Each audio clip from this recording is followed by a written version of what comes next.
नमस्कार, सुप्रभात। आप देख रहे हैं हमारा विशेष सांकेतिक समाचार। मैं हूं साइमा खान और मेरे साथ है मेरे सहयोगी अतुल।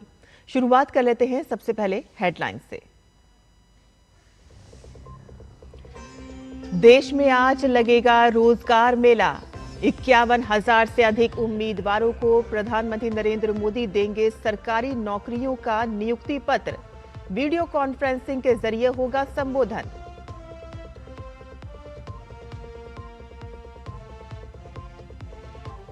बिहार में जननायक कर्पूरी ठाकुर के गांव से प्रधानमंत्री मोदी आज करेंगे चुनाव प्रचार का शंखनाद।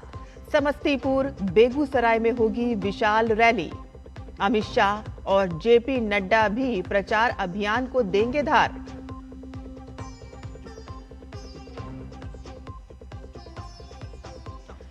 महागठबंधन का चेहरा बनने के बाद तेजस्वी भी शुरू करेंगे प्रचार। मुकेश सहनी और लेफ्ट नेताओं का मिलेगा साथ। एनडीए ने लोगों को याद दिलाया जंगल राज।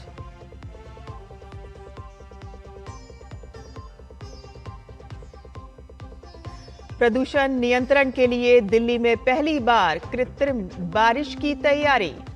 परिस्थितियां अनुकूल रही तो 29 अक्टूबर को बुराड़ी में बरसेंगे बादल।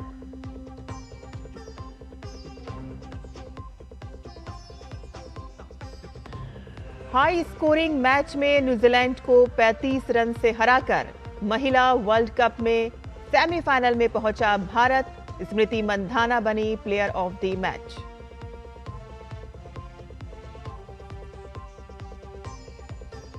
समाचार विस्तार से। देश में आज रोजगार मेला लगेगा। प्रधानमंत्री नरेंद्र मोदी इसके तहत विभिन्न सरकारी विभागों और संगठनों में नवनियुक्त युवाओं को 51,000 से ज्यादा नियुक्ति पत्र सौंपेंगे। ये कार्यक्रम वीडियो कॉन्फ्रेंसिंग के जरिए होगा। इस अवसर पर प्रधानमंत्री नवनियुक्त युवाओं को संबोधित भी करेंगे। इस 17वें रोजगार मेले में केंद्रीय मंत्री डॉक्टर जितेंद्र सिंह भी शामिल होंगे। ये कार्यक्रम प्रधानमंत्री की आजीविका सृजन और युवाओं को सशक्त बनाने की प्रतिबद्धता की दिशा में बड़ा कदम है। ये रोजगार मेला युवाओं को सशक्त बनाने और राष्ट्र निर्माण में उनकी भागीदारी के लिए सार्थक अवसर प्रदान करने में महत्वपूर्ण भूमिका निभा रहा है। भारतीय जनता पार्टी के शीर्ष प्रचारक और प्रधानमंत्री नरेंद्र मोदी आज बिहार में चुनाव प्रचार का शंखनाद करेंगे।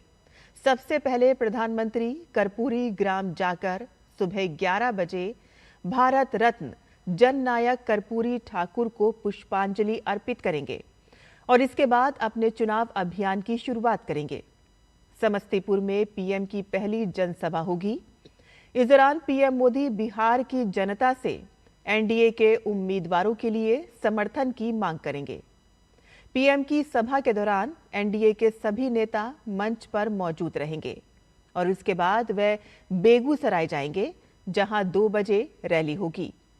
पीएम की रैली में बिहार के विकास से जुड़ी बातें तो होंगी ही, विपक्ष को कड़ा संदेश पीएम दे सकते हैं। और इससे पहले प्रधानमंत्री नरेंद्र मोदी ने कल मेरा बूथ सबसे मजबूत कार्यक्रम के जरिए बिहार के युवा कार्यकर्ताओं से ऑनलाइन संवाद किया और कहा कि ये चुनाव बिहार के इतिहास में नया अध्याय लिखेगा और इसमें युवाओं की भूमिका सबसे अहम होगी। पीएम मोदी ने विपक्षी गठबंधन पर तीखा हमला करते हुए कहा कि जो लोग अपने आप को गठबंधन कहते हैं, बिहार की जनता उन्हें लठबंधन कहती है। उन्हें युवाओं या बिहार के भविष्य की चिंता नहीं है। साथ ही उन्होंने कहा कि उन्होंने नक्सलवाद और माओवादी आतंक को बढ़ावा दिया, जिससे बिहार की 2 पीढ़ियां बर्बाद हो गईं।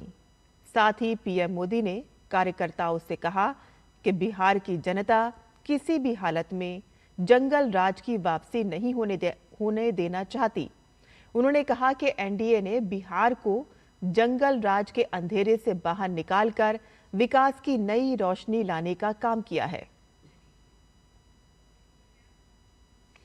बिहार में आज बीजेपी पूरे दम से प्रचार अभियान में उतरने जा रही है।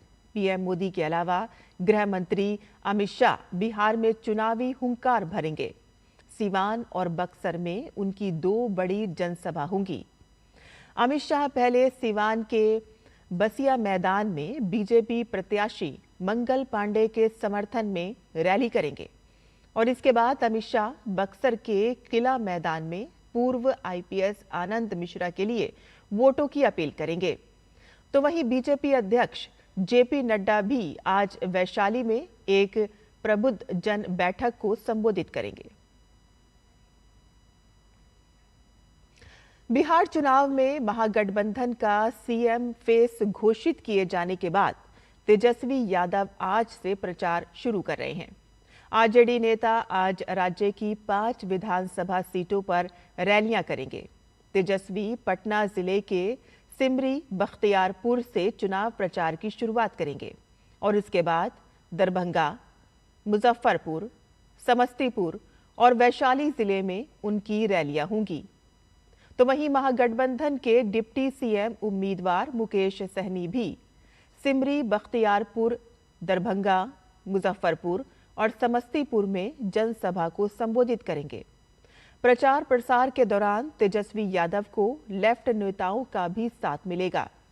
सीपीआई एमएल के महासचिव दीपांकर भट्टाचार्य आज आरा से अपना चुनावी दौरा शुरू करेंगे।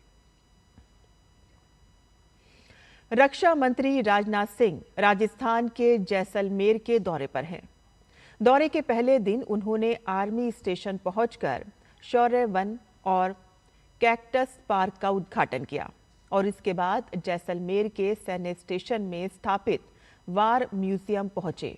उन्होंने सैन्य अधिकारियों के साथ वार म्यूजियम में लाइट एंड साउंड शो का भी आगाज किया और इस शो में भारतीय सेना के पराक्रम का सजीव चित्रण किया गया है।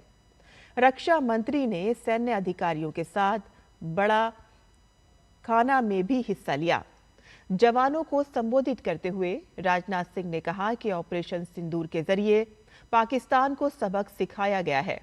हालांकि इसके बावजूद हमें हर वक्त अलर्ट रहने की जरूरत है। उन्होंने कहा कि ऑपरेशन सिंदूर अभी खत्म नहीं हुआ है। आज भी रक्षा मंत्री कई कार्यक्रमों में हिस्सा लेंगे। प्रदूषण से निपटने के लिए दिल्ली में पहली बार क्लाउड सीडिंग के माध्यम से कृत्रिम वर्षा कराने की तैयारियां पूरी कर ली गई हैं।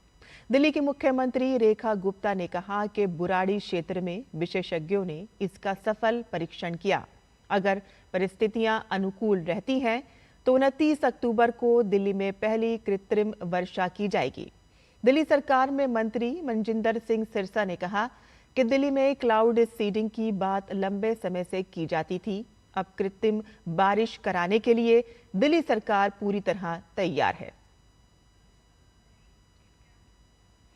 अमेरिका की ओर से रूस तेल कंपनियों पर नए प्रतिबंध लगाने के बाद रूस के राष्ट्रपति व्लादिमीर पुतिन ने कड़ा जवाब दिया है। उन्होंने कहा कि रूस किसी भी दबाव में झुकने वाला देश नहीं है। उन्होंने कहा कि इन प्रतिबंधों का कुछ असर जरूर होगा, लेकिन रूस की अर्थव्यवस्था और ऊर्जा क्षेत्र मजबूत है और इससे ज्यादा फर्क नहीं पड़ेगा। उन्होंने अमेरिकी कदम को गैर दोस्ताना और शत्रुतापूर्ण बताया और कहा कि इससे दोनों देशों के रिश्ते बेहतर नहीं होंगे। पुतिन ने कहा कि ये निश्चित रूप से रूस पर दबाव बनाने की कोशिश है, लेकिन कोई भी स्वाभिमानी देश और स्वाभिमानी लोग कभी भी दबाव में आकर कोई फैसला नहीं करते। पुतिन का मानना है कि इन प्रतिबंधों के कुछ नतीजे जरूर दिखेंगे, लेकिन इससे रूस की आर्थिक स्थिति पर बहुत असर नहीं पड़ेगा। पुतिन ने यह भी कहा कि अगर वैश्विक एनर्जी बैलेंस बिगड़ता है तो तेल की कीमतें बढ़ेंगी, जिससे अमेरिका जैसे देशों को मुश्किल होगी, खासकर ऐसे समय में कि जब वहां राजनीतिक माहौल गर्म हो। तेल की बढ़ती कीमतों से अमेरिका को होगा नुकसान। भारत ने महिला क्रिकेट विश्व कप के सेमीफाइनल में जगह बना ली है। कल खेले गए एक अहम मुकाबले में भारतीय टीम ने न्यूजीलैंड को डीएलएस नियम के तहत 53 रन से मात दी। भारत के लिए स्मृति मंधाना और प्रीतिका रावल ने शतक लगाए। बारिश से प्रभावित मैच में 49 ओवर में भारतीय टीम ने 3 विकेट पर 340 रन बनाए। ये विश्व कप में भारत का सबसे बड़ा स्कोर है। एक बार फिर बारिश के खलल के कारण न्यूजीलैंड को 44 ओवर में 325 रन का संशोधित लक्ष्य दिया गया। न्यूजीलैंड ने 44 ओवर में 8 विकेट पर 271 रन बनाए और मैच डीएलएस नियम के तहत 53 रन से भारत के नाम रहा। इस जीत के साथ भारतीय टीम ने विश्व कप के सेमीफाइनल में जगह बना ली है। भारत 5वीं बार महिला वनडे विश्व कप के सेमीफाइनल में पहुंचा है। हमारे सांकेतिक समाचार में बस इतना ही, लेकिन आप देखते रहिए डीडी न्यूज़। मुझे और मेरे सहयोगी अतुल को अनुमति दें। नमस्कार।